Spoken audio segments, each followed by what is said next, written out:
Good afternoon, ladies and gentlemen. Thank you so much for joining this session called Climate Fiction Moves. I'm Neela Majumdar, Director Education and Outreach with Earth Day Network India, which is inspired by earthday.org, a global environmental NGO, and that commemorates Earth Day on the 22nd of April annually since 1970. And we call it the largest environmental movement with more than 1 billion people coming together to think about the planet and to do something. And I'm very lucky to have with me on stage Bittu Sahgal, who's been our consultant, especially the year the theme was Protect Our Species, and we did wonderful programs together. Rajat, whose book, The Butterfly Effect, which is on sale over here as well, made it to an Earth Day children's reading list for the summer on how to improve your knowledge of the environment. And of course, Gargi Rawat, whose book we're going to discuss. And Diya Mirza, who will also be joining us online, has always sent messages for Earth Day. She's been a wonderful champion of Earth Day and other environmental efforts. Let me start because the book is called Tiger Season, Stripes, Safaris and Sparks, and Bittu has been a pioneering environmentalist, and you've been with the Tiger Conservation Project probably since the 70s as well. Tell us how your Kids for Tigers program is going. That's been more than 23 years of that as well. And we really need to basically inspire the youngsters, the youth, to be stewards for the environment.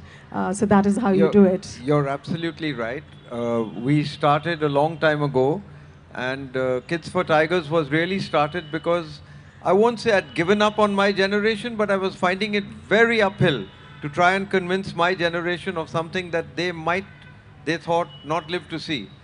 But when we spoke to children, the lady sitting on your left, Gargi, she was the one who took our message and magnified it manifold across. And suddenly, Kids for Tigers became 1 million kids that went around telling their elders, you know something? This world actually belongs to us. You know something? The tigers belong to us. And you want to make us happy because that's why you do everything? Then give us tigers with space to live so that rivers can run, so that all species in their habitats can thrive. And now, Gargi, I'm telling you quite honestly, a 12-year-old child would be able to speak to Parliament today and explain precisely why saving the tiger is actually fighting the climate catastrophe that lies ahead of us. Because you sequester carbon and this and that, and the other 12-year-olds are doing this. I don't know why we adults are lagging behind. So I'll stop at that for the moment. Absolutely. Thank you so much. And in 2020, Earth Day Network also launched a campaign called My Future, My Voice, which gave voice to youngsters around the world. And now we have about 110 of these young youth ambassadors, all climate activists in I think there's some 210 of them in 110 countries, and they're doing amazing work promoting all the various campaigns, whether it's ending plastic pollution, whether it's biodiversity, whether it's saving water. They are all lending their voices and being heard. So we use the voice of the youth, but we also use the voice of our celebrities who are our ambassadors, like Shaumik Datta, who's a Sarod maestro and composer. He, for COP26, he had done Songs of the Earth that were showcased at the British Council Pavilion thanks to a grant that we got. And it used animation and songs to spread the word. So, you know, simple art forms are the best ways to reach out to people. We have Diya Mirza also with us, I think. Is she online? Okay, and Gargi, over to you. You're an environmental reporter who suddenly decided to write a book, or was it many years in the making? Tell us. Thank you so much, and I'm so happy to be here, and thank you all for being here for this session. It was many years in the making. You know, as an environment reporter, one has had so many experiences over the years, and I'm so happy to be here with Bittu and Diya. Both of them have been, Bittu in fact helped us start the Save Our Tigers campaign of NDTV's, which was very, very popular campaign, and we did it over several years. And Dia Mirza has always been, she was a part of that campaign, and she's always been a part of many of our climate and environment campaigns. So she's always, when you're talking about celebrities who speak out for causes, I think she's been a wonderful example to see, somebody who really uses a celebrity to, speak out for things that are so important. So yes, in the course of my reporting on the issue of tiger conservation and environment, and I'm very fortunate that at NDTV I got the space to do so much of this sort of reporting that's very important. And there were so many experiences that one had had, and I really wanted to share those experiences.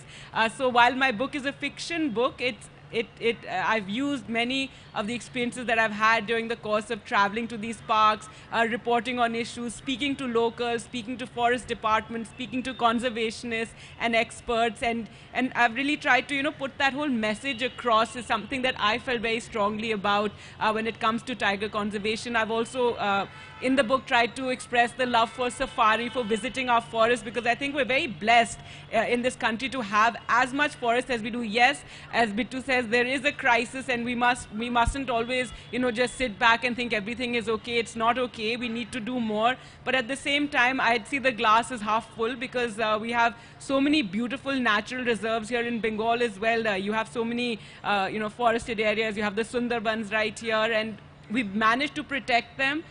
But there's a lot more work that needs to be done. So I hope through my book and using fiction, it's a light-hearted book. It's fun. There's a little bit of Bollywood. There's a little adventure and fun. But I hope that message gets across, especially to the young people. And as Bittu says, it's always the young who we want, to become our messengers and to really, speak out for the environment. Thank you. And I'm going to move on to Rajat Chaudhuri, who's going to explain a bit more about the taxonomy, because people have heard about sci-fi. How many of you had heard of cli-fi before this? Hands up, anyone? See? Okay. Yeah, thank you. Thank you for having me. The Calcutta crowd is always the best. So, yeah.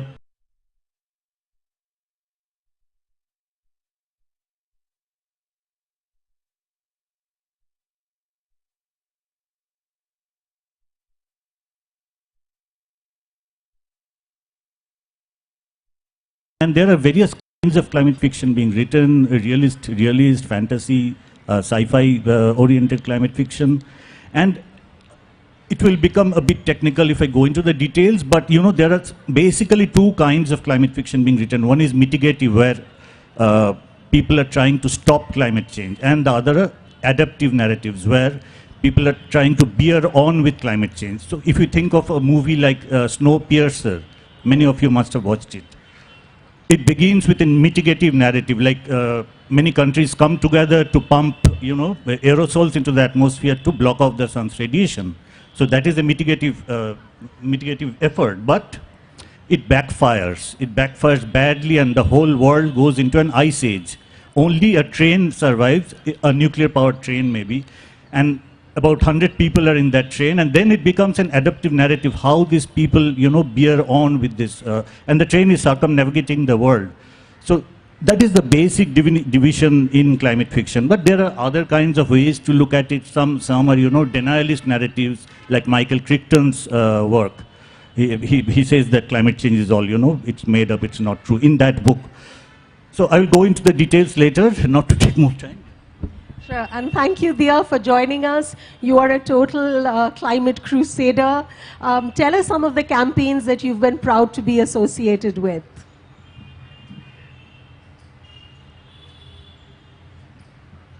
I'm afraid we can't hear you, Dia. Maybe we'll... Perhaps you're muted simply. Yes. Good afternoon. Technology wasn't very helpful over the last few minutes. I wasn't able to hear any of the things said earlier on the panel, but I want to start with acknowledging the fact that it wasn't until I joined the NDTV Tigerthon way back in, Gargi, help me, which year was it?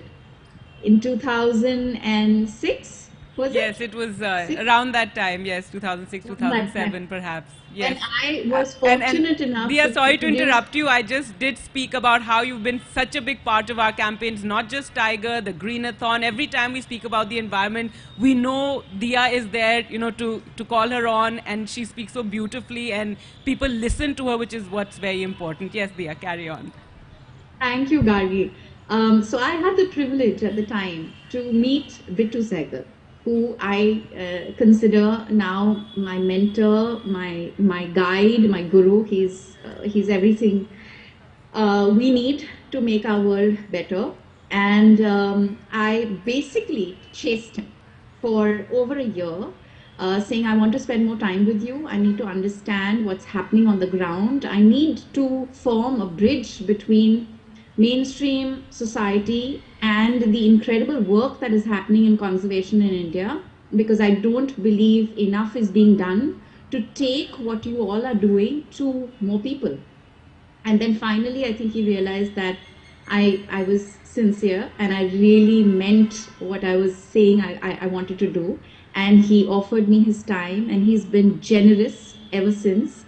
So the campaigns that I have been a part of over a decade now have been essentially focused on taking advocacy to people, making them mainstream, taking the good work that is happening in conservation in India to civil society through, of course, media, and to use my individual platforms, which is through social media and storytelling, and the kind of choices that I can even make as a storyteller, whether as an artist or an actor for an OTT or in a mainstream film.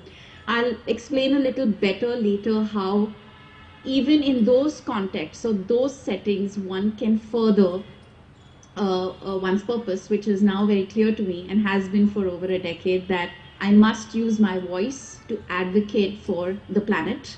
And so the campaigns that we worked on have been the Kids for Tigers, the Tigerthon, the Greenathon, a lot of the work with the Wildlife Trust of India, which is focused on our forest rangers, the Gaj Mahotsav, which we did a few years ago, which was quite iconic because we took our national heritage animal, the elephant, to people's drawing rooms and their homes, and we created a festival around it. Of course, the festival was done to raise awareness on the fact that we have 101 scientifically identified corridors that need free access and need to be safe for elephant movement, and that whatever was leading to conflict needed serious amount of mitigation work and needs funding. So that work continues. I work with the United Nations Environment Program on many of their campaigns, a few amongst which are clean air, clean seas, wildlife protection, and biodiversity conservation. So that's trying to keep everything in short, but I just want to end this bit saying that Bittu said something to me which I will never forget, and I repeat it often, that to be a steward for the planet, to be a conservationist or an advocate for what's good, and what provides balance and health, you don't need to be a scientist. You can be an actor, you can be a writer, you can be a graphic designer, you can be a painter, you could be anyone, so long as you understand that all that you are and hope to be comes from the earth. Thank you so much, Dia. Very well put. And just to bounce off that, Earth Day recognizes people such as yourself. Thank you so much for your Earth Day messages every year. We look forward to that because your voice on social media is huge, and it really amplifies the message. Whether it's artists for the earth, which is what we're calling all of you on the panel today, athletes for the earth. There's so many hoping to reduce plastic pollution, for example. Everyone has a voice, and we say Earth Day every day, right? We really need to work every day. The climate clock is ticking. Does anyone know what the climate clock is? It's basically the time left till we cross the tipping point of the temperatures rising more than 1.5 degrees. And do you know guess how much time we have? 10 years? 8 years? 5 years, that's all we have. So there's a real urgency, and the way y'all are taking the message forward to youth through books, through films, through art, I think we can really make a difference. Dia talked about man-animal conflict. I know you've worked on a number of documentaries. Would you like to share about some of the other programs that you've done? Well, in the course of reporting on tiger conservation, yes, there have been instances one has reported on where there has been man-animal conflict, and in my book I do talk about that, and I want people to understand it better, because we've had these cases, be it at Ranthambore where the Ustad episode happened, which a tiger killed a forest guard, and it led to a huge reaction across the country. In Bangalore, Lucknow, Delhi, you had people coming out onto the streets because the forest department then moved this tiger to a zoo in Udaipur. And a lot of people, it was a very beloved tiger, and a lot of people had photographed it. And there was a huge reaction with people, campaigning to save Ustad, which was lovely that people had, so much passion and love for the tiger. But also I felt it was a little misplaced because all the conservationists at the time supported what the forest department had done, because on one hand you have to ensure the safety of the forest department and their confidence in being, because remember they patrol the forest with just a lathi. So and this tiger had already killed 3 other humans before that, another forest personnel before that as well. And the locals also were quite unhappy with him, and so you need locals on the side as well. The people who live next to the forest are a big part of that whole conservation story, and so I felt people in the cities were a little removed from this reality, or not appreciative or sensitive to it. So that is one of the points that I try to make in my book. Of course, it remains very controversial, and we are seeing more and more instances of man-animal conflict, as Dia said, even with elephants. It's a huge issue. We are the ones, yes, who blocked many of the elephant paths. Tigers, their numbers are going up in certain parks, and the tigers need to move on to other areas. So we need, landscape management. We need these forest corridors so these animals can move. We need locals also to feel that if there's a problem, the forest department, the NGOs, the media, we're there to support you, but do support this the wildlife and the animals in the vicinity. So we need that local support, which is very important. I feel more people need to just think about that, think about everything that goes into the forest management. And her book is very, as she said herself, it's light-hearted, it's masaledar, because you have Bollywood involved, you have a fabulous... In a campaign, like exactly. We had Dia involved in our campaign. Mr. Amitabh Bachchan was also involved in the Tiger campaign. And as I said, it's wonderful that these celebrities take their time out, Dia especially, to come, and because they add... they can reach so many more people. We had MS Dhoni also. Remember Bittu, we took him to Dehradun, he met the Chief Minister, and he spoke about tiger conservation, etc. And it's wonderful that to have celebrities, they could do many other things, but to take time out and support a noble cause, it reaches a lot more people, and it's something that needs to be, I hope, more and more joined and take Dia as an example. Absolutely. And as I was saying, your writing is beautiful. Here in the concrete jungle, I was really transformed, for example, to Dachigam, where Bittu and I were there one Earth Day, where there was the Nature University that was being opened. And apart from the Save the Tigers campaign, there was also the Save the Hangul campaign. Does anybody know what the Hangul is?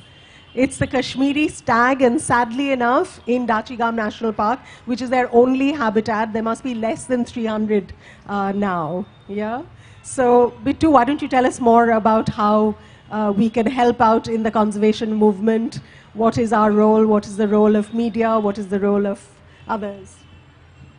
To put it very quick and short, we're not doing anything for nature, nothing. Zero, zilch. We can do next to nothing for nature other than to stop damaging it. What we are going to be left with, if we continue to do what we are doing now, is to suffer the consequences of underestimating an asset. There's no economist in the world who will tell you that you can underestimate an asset and it's fine. When you underestimate an asset, you are going to lose that asset. So these are not words from conservationists, these are words from some of the world's best economists. We have Professor Partha Dasgupta, who drew the connections between biodiversity loss, the wildlife trade, and the pandemic, which we are still wearing masks for. We have Lord Nicholas Stern from the London School of Economics, who said 14 years ago that the cost of inaction is going to be vastly, vastly greater than the cost of action.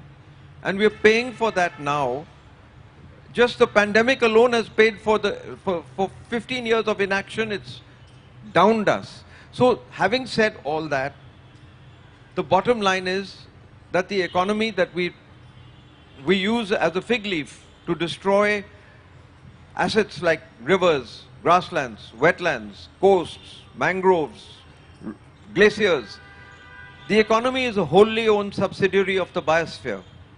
Everything, every single thing that we do on earth, whether it's art, whether it's human rights, whether it's anything, it is subservient to the biosphere. And I'll stop with one last thing on this front. I will say that if we want to bring the climate crises into some degree of control so it doesn't totally devastate us, then we will have to bring back the ecosystems that we have destroyed. These are infrastructures of survival, and we have treated them as infrastructures of commerce alone. A tree was only worth the value of its timber. A land was only worth the value of the buildings that we could put on it. If we don't understand this, then I think it's not just our children. In our own lifetimes, the elasticity of time has vanished. We are in a crisis right now, not just of climate change. We are in a crisis of human health. We're in a crisis of food security. There is no water left in India that you can talk of that is not threatened by the climate crisis. So this may sound alarmist, but I can assure you that this is an underestimation by 100 times. And every single minute that we lose right now is going to make us scramble 20 times larger, harder than we imagine right now. Oh my God, look what climate change is doing to us. The worst is yet to come. Which is why last year and the year before that, our theme was invest in our planet. And we all need to invest in our planet. And I think a great way to do that is through education. So climate literacy is very important. Understanding the effects of climate change, how climate change affects humans, and how human actions, create all kinds of effects on nature. So we really need to possibly mandate climate literacy, which is basically taking climate education towards civic engagement so that people can actually take action, take climate action. So over to you, Rajat. Yeah, connecting to that, stories are a very important vehicle to, communicate climate change, other than direct climate education at schools and stuff. Because stories remain with us for a long time, and because climate change is very complex, if you go deep into it, the science is very complex. But stories distill that science and, communicate it with people. So in that context, if I talk of my new book, it's called Spellcasters. It is basically a story about illness, mental illness and planetary illness. And the source of this illness is, all these big ideas of growth for growth's sake, endless growth, capitalism, consumerism, conspicuous consumption. These are the problematic ideas that is making us sick, because we are going on consuming, knowing that the planet is being damaged, and consuming and producing both. In fact, there's this clinical psychologist called Schumacher who has said that if consumerism is, if he is taken to a doctor, mental doctor, if it's a person, then he or she will be diagnosed as having serious kind of psychosis, because we know that we are damaging it, and we are actually, damaging ourselves, and the planet is striking back. It's not the planet, actually, it's our deeds that are getting mirrored back to us. So the new book that I have just written, Spellcasters, it is about that. It is about a person getting mentally very ill, and the planet also. And these two are in two layers. It's an adventure story. It's called Spellcasters. And so, yeah, climate education is very important, but stories are a very important vehicle to do that. They remain with us. There's this anecdote I remember. There's this conference somewhere in Europe, few years back, where each participant had to tell a story to the next person, a small story. And then few years later, two of them met.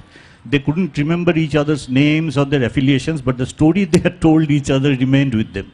So that story can be a very powerful vehicle to pass the message of climate change, climate destruction. So tell more stories, tell stories to children. And you know, it has been found that millennials are very interested in climate fiction. There have been studies done by Matthew Schneider-Meyerson and others that millennials are much more connected to the issue compared to us adults. And also it has been found that liberals read more climate fiction compared to conservatives. Yeah. Interesting. And another thing that we're seeing now amongst children is that there's a lot of climate anxiety. So we really need to, you know, address that as well, because they feel that the elders have totally let them down. And I do a program which is called Earth Reel with Vichitra Pachala, where we make the kids make environmental films. So they have to talk about what is interesting for them, and then they also have to do some research around it. And one of the parents came and actually told me later that the fact that he was able to make the film helped him overcome some of his climate anxiety. So art is a great medium for taking messages across. No, absolutely. And I remember when we were younger, the ozone layer was such a big worry for all of us. There was this hole that was getting larger and larger. Yes, I feel bad for this the younger generation, because there is just so much climate anxiety and doomsday sort of narratives that are emerging. But Bittu, there's this lovely bit that you always talk about. When we started the Tiger campaign, people would ask us, but why save the tiger? There's so many other issues. There's poverty, there's malnourishment. There's so many other things that one could focus on and do telethons for and raise money for. And Bittu had this lovely piece that he would say about the tiger forest and the water sources and the air. And I'd just like you to share that with the audience here. No, actually Dia had a lot to do with this. She's actually directed films aimed at kids and through kids at their parents. The bottom line is that we had to tell children a complicated story in a very simple way. And that story was a one-liner. It took us 1 year to tell the story, but in the one line it was that you can't save the forest, you can't save the tiger if you don't save the forest. When you save the forest, you've saved every creature in the forest, including the tick on the back of the tiger. And in the process of doing this, when the forest flourishes, because these are the gardeners of our Eden, when the rain falls, the forest sponges it. Then through its root systems, it feeds the aquifers. And when the rain stops after the monsoon, those aquifers help feed the rivers. And those rivers feed our farmers. And the farmers feed us. 10-year-olds understood this instantly. It did not take anything more than 2-3 minutes to explain this, and they said, we've got the picture right.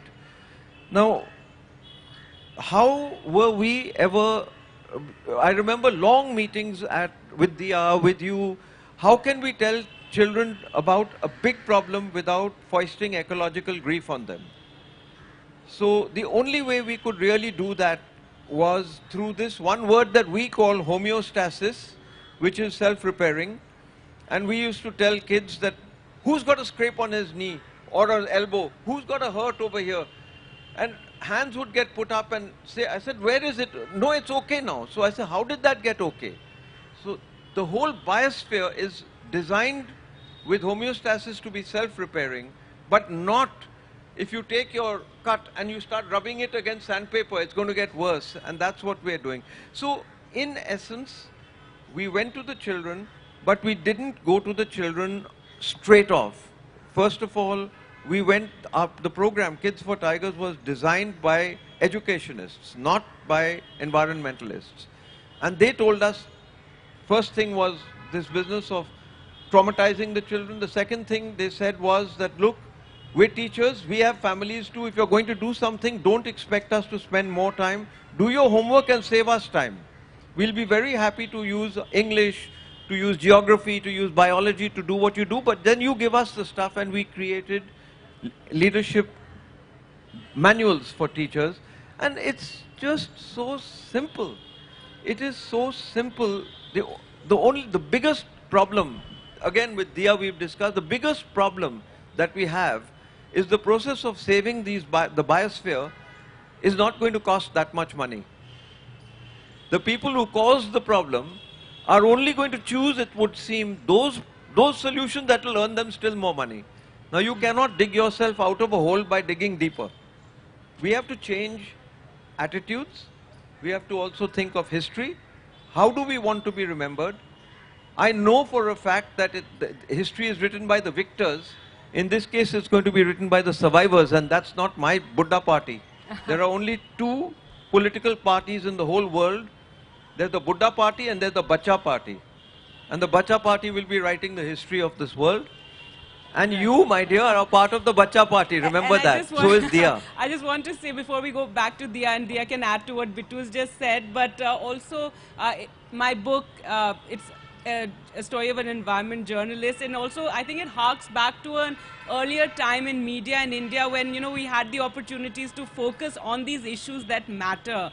And again, I say NDTV earlier, we focused on these issues because these were these issues that we wanted to take to the people. We took the Tiger campaign to chief ministers, to ministers, asked them to commit, you know, to saving tigers, to protecting forests.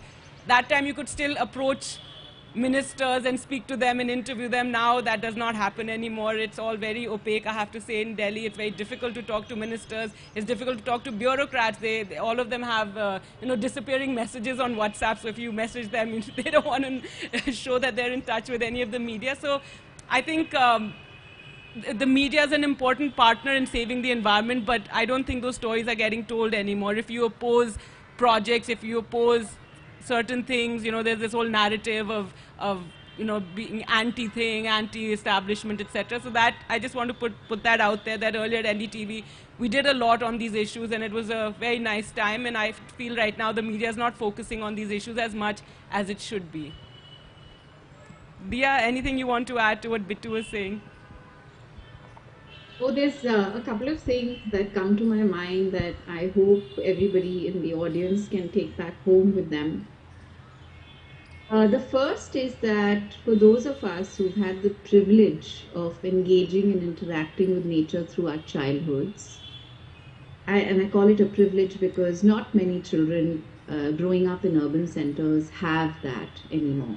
The frequency of interaction with nature is far diminished.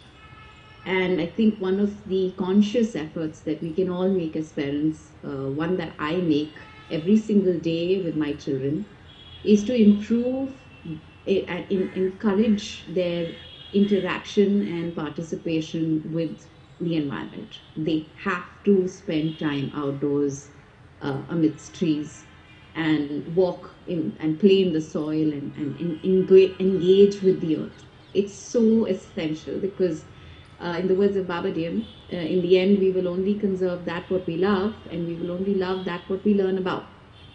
So it starts with discovering that innate connection we have with the earth, and that starts at childhood.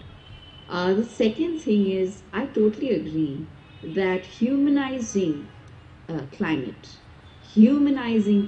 change, giving it a human, viewing it from the human lens and attaching it to human stories is very, very essential to creating the shift that is required in terms of behaviors, in the way people respond and react to the crisis, and also kind of compelling them to become agents of change, so to become participative earth citizens.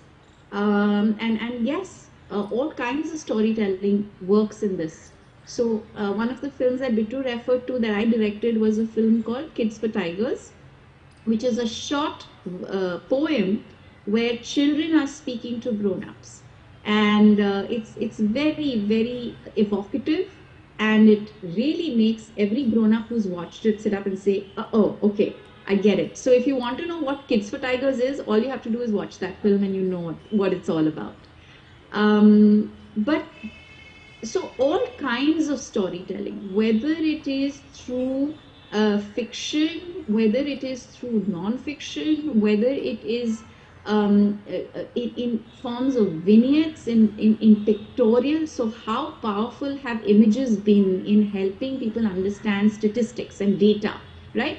So one of the statistics released was by 2050 there would be more plastic in our oceans than fish, right? We've been hearing this, but it wasn't until Nat Geo carried that front page, the cover page image of a sea turtle with a earbud, a plastic earbud stuck in its snout, that it drew our attention to the fact that, oh my God, it's not just the plastic bag, but it's practically every item of single-use plastic that we are using in our everyday life, unthinkingly, unconscionably, that is impacting the environment and is not only harming animals. Now, of course, we have scientific evidence of the fact that, plastic, nanoplastics have reached clouds, they've reached placenta, breast milk, the bloodstream of babies.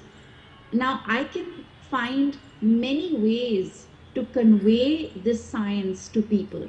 And I have to, as an individual, keep thinking about the most innovative but evocative ways of doing this, because the idea is to get people to change, get people to reconsider our behaviors and our way of consuming, and of course our way of producing. And so I think the biggest challenge of our times, given that the climate crisis has been caused by a few number of egotistical men who refuse to change, and this is factually correct, it is upon us, empathetic creatures, all of us, every one of us, women, children, and the men who feel, who care, who think.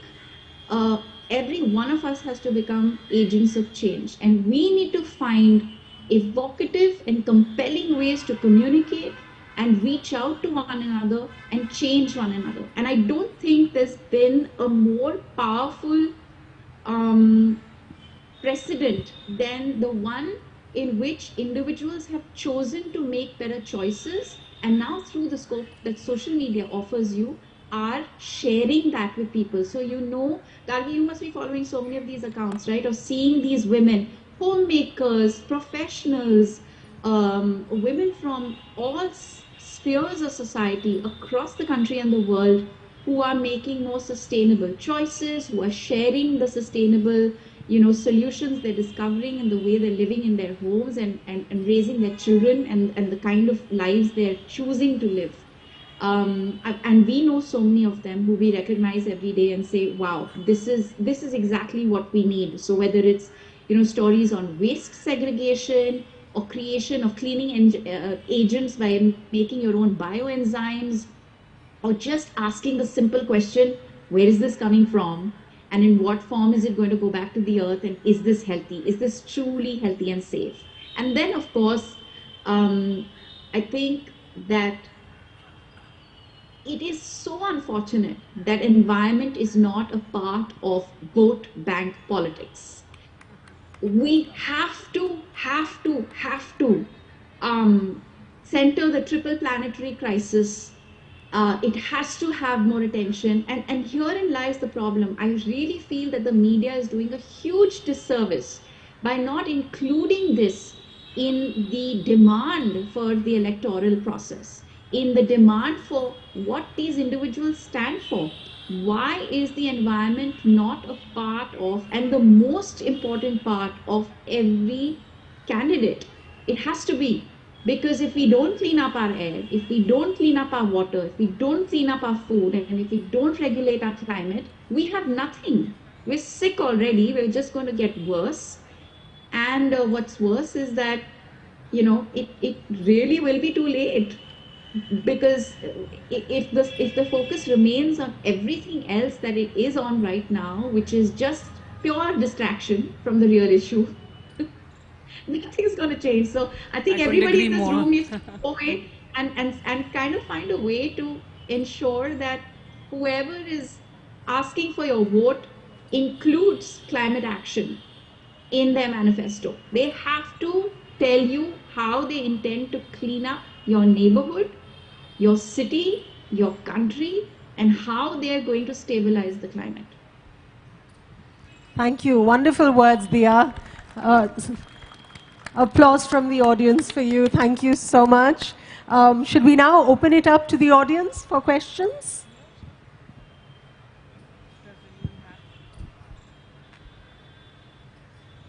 Could we have the mics around, please? Until then, thank you, Dia, for mentioning plastics. Our Earth Day theme for 2024 is planet versus plastics. And it is such a huge problem. I don't know if all of you know, but there's 1 credit card of plastic that goes into your system every week. So it's really scary. Yeah, hi. This is Aditya. I am from the media space who have shifted onto the digital media space, and I also run something on sustainability, right? Now, thing is, elections are coming in US, right? And good chances that Trump will win. That's what the winds are saying, right? That will be a big setback to all climate yeah, negotiations. good chances are Trump will be pulling back from the Paris Agreement, right? So if Trump does that, right, and also Al Gore has been speaking of how COP has been hijacked by various oil-producing nations because their petroleum CEOs are becoming the presidents of climate action groups of the United Nations, right? So it's quite evident that governments, what they are going to do, what United Nations is going to do in the future regarding climate change is questionable. Then I guess actions like yours, like groups like yours can play a greater part than what the governments can actually do, because there's a lot of politics happening related with fossil fuels being saved and downplaying the climate issue by the petroleum producing nations who are lobbying in United Nations and all that. So what I think your kind of people are more important to it, like Al Gore should be highlighted.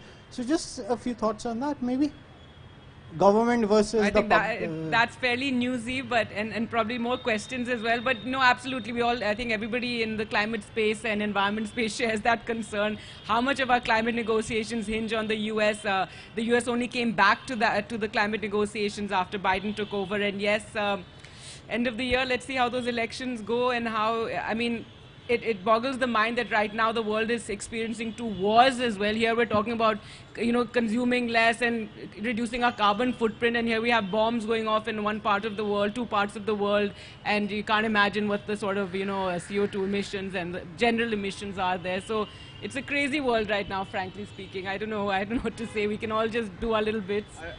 I'd put it pretty simply that what we are calling now as climate change is being written off as financial problems. These are not financial problems. These are survival issues. And as far as vote banks are concerned, even in the very next election, I can predict that whatever promises have been made by any political party that wins, they're going to be very hard put to meet those promises because they won't have the water to be able to deliver to the farmers, to the industrialists. They won't have the social security. Remember what happened in Syria. Syria is where I believe women invented agriculture 11,000 or so years ago.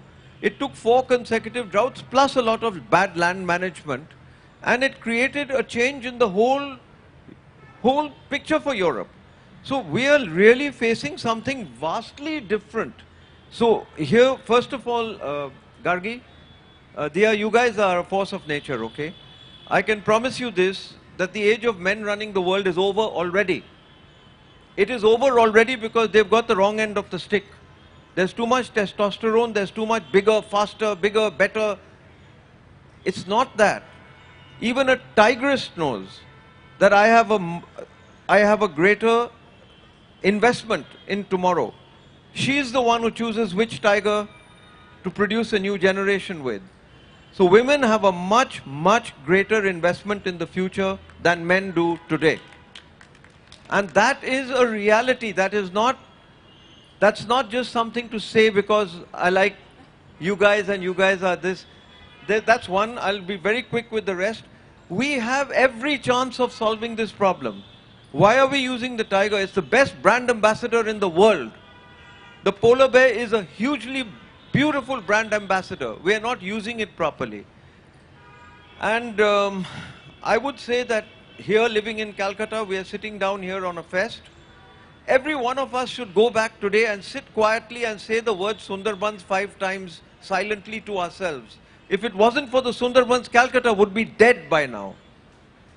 That is the only protection you have. When the British ruled this country, it is written by the viceroys and the viceroys' advisors and actors that Sundarbans is a pestilence-ridden swamp. No matter what we do to it, we can't kill it. That's what it was like then, and it could still be like that, like an armor. And we speak with vehemence now because the elasticity of time has gone. I simultaneously say we don't have the luxury of fighting with each other. We cannot fight a politician, we cannot fight the businessman. Neither Gargi nor me has the skill to repair a broken system. We can only like climb up a tree and say, look, there's a fire there, there's a flood there. It's the same people who are destroying, but they'll have to protect their own economies by doing the right thing, and they must rid themselves of the notion that they have enough time. We used to say 20 years, 30 years. I am telling you it is 2 years to 3 years. Before the next election takes place and before the next government, whichever the government is that comes in, by the end of that term, we are going to see the kind of problems that it will take a lot of working together, everybody of all parties, to save our country, to save and set an example. Let's not say America did it, so therefore we'll do it. Let's just say if we did it, why the hell can't America do it? That's how it'll have to go. We can't afford to fight. And you spoke of climate fiction. It's alive and well the in dystopian, world he imagines will soon become a reality. Gargi, 1 minute. Climate fiction is alive and well in the files of the oil companies. Their reports are fiction. They know it's fiction.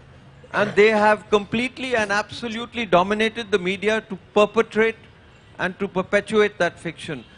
It's not going to work. And again, I come back to climate education, how important it is. Because if we talk about green economy, finding sustainable solutions, that could possibly change the vote bank. I think we need a green party in India, no? At least the millennials can form a green party. That is very much needed. And only writing stories will also not do. I will just contradict myself a bit. Because there are these groups like Extinction Rebellion, they have a group called Writers Rebel. They are very much involved in picketing and stopping corporates and their lobbyists from doing what they do, how they influence governments. They just go out and picket their offices. That kind of action is very useful, responding to what you were saying. Only stories or only, that kind of activism won't do. Everyone has to take part in these environmental groups, whatever way they can, write for websites or go out on the streets and stop what is happening. It can get violent at one point. That is a problem. But this crisis is moving very fast. The tipping points that were, calculated, they are coming closer, much closer. There are various problems with those calculations. So things are happening very fast, and very little time remains. But the other point is climate fiction. There are two kinds basically. One is dystopia and the other is utopian, solar punk and all those kinds of stories. Those stories are important because those stories teach us how to work in community, how to do small things, human-friendly technologies, not those big tech, not geoengineering. How to do all that and change a part of the world that we live in. So that kind of stories should also be read. Though I have written mostly dystopia, this new book is not that. This is kind of climate change happening now. But solar punk and that kind of stories should be read also. I have edited a couple of solar punk volumes. Those are available on Amazon, etc. So those stories, I think, should become more popular. I don't know why in India there's not many climate fiction writers at the moment. Yeah, thank you. Any other questions from the audience? Jantada. I'm Jayanto Basu from Telegraph. I was hearing Dia and also all of you, and I've been covering climate change globally from 2009. I was in Copenhagen, I was in Dubai, I was in Paris and all over. So it's very interesting. Dia mentioned about that the climate issues not featuring in the political discourse, or should I say mainstream political discourse, when all the global leaders, including the hundreds of presidents and prime ministers and environment ministers, are fighting day out and night out in the climate conferences, talking politics on climate change, but coming back home, they are not investing in the local politics. That's very, very interesting, and I think we should think more about it, why it is being kind of getting limited at that point. My understanding after covering it for more than a decade